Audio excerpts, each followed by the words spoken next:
first of all, we'll add butter. As the butter is melting, we will add flour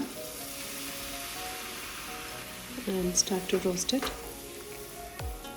As the flour starts to get fluffy and starts to release the butter, we will add flax meal to it and now roast it along with it.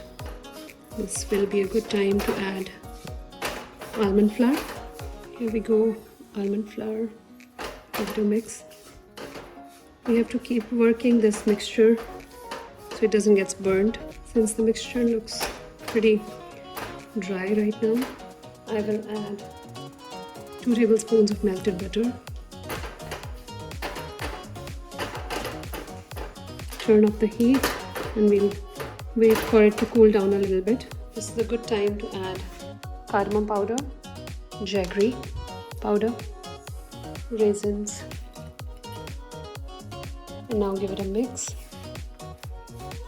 Now to make the laddus, we'll take a spoonful of the mixture and press it tightly in your hands so it can hold a shape.